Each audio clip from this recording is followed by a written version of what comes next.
નમસ્તે મિત્રો, આજે આપણે સ્ટાન્ડર્ડ 12થની ઇંગ્લિશની ટેક્સ્ટબુકમાંથી જે શોર્ટ નોટ પૂછાય એમાં એક ઇમ્પોર્ટન્ટ શોર્ટ નોટ જોવા જઈ રહ્યા છીએ, and that is volt a man of great determination. એટલે કે વોલ્ટ ડિઝની છે ખૂબ જ ભવ્ય દ્રઢ નિશ્ચય શક્તિવાળો વ્યક્તિ હતો. ડિટર્મિનેશન એટલે દ્રઢ નિર્ણય શક્તિ, અથવા તો એમ પૂછાય કે Walt's journey from horse to mouse. બરાબર, તો આ બે અથવા વોલ્ટ ડિઝની વિશે કોઈ પણ શોર્ટ નોટ પૂછાય તમે આ આન્સર લખી શકો.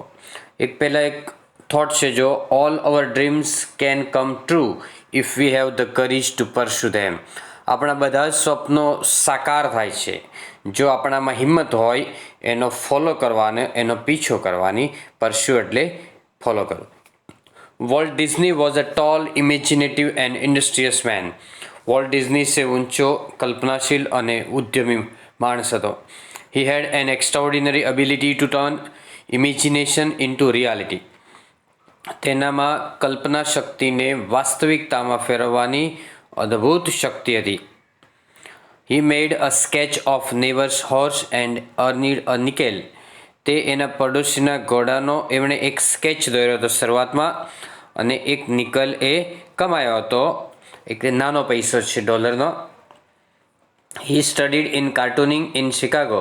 તેણે કાર્ટૂનિંગનો અભ્યાસ શિકાગોમાં કર્યો હતો. He started animated cartoon company in Kansas City but he did not get success. તેણે એનિમેટેડ કાર્ટૂન કંપની કેન્સાસ સિટીમાં શરૂ કરી હતી, પરંતુ એને શરૂઆતમાં સફળતા નહીં મળી. But he was a man of strong determination. પરંતુ તે જોરદાર દ્રઢ નિશ્ચય શક્તિવાળો માણસ હતો, પ્રબળ મનોબળનો માણસ હતો. He tried his luck in Hollywood at the age of 21. તેણે 21 વર્ષની ઉંમરે હોલિવૂડની અંદર પોતાનું નસીબ અજમાવવાનો પ્રયત્ન કર્યો હતો. He borrowed $500 from an uncle. તેમણે અંકલ જોડેથી $500 ઉછીના લીધા હતા. He started a cartoon series Alice in Cartoonland and the Oswald the Rabbit. તેણે cartoon series Alice in Cartoonland અને ઓસ્વાલ્ડ ધ રેબિટ્સ સિરીઝ શરૂ કરી હતી. This series were flop. એ સિરીઝ પણ ફ્લોપ ગઈ. Then Walt started a new series Mickey mouse.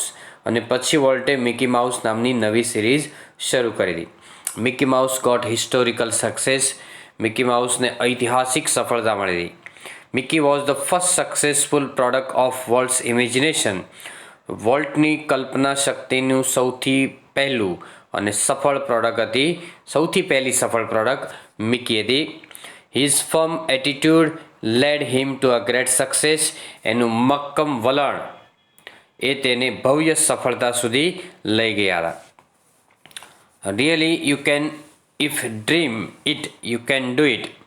જો તમે એમ વિચારો કે તમે કરી શકો છો તો તમે ચોક્કસ એ કરી શકો છો.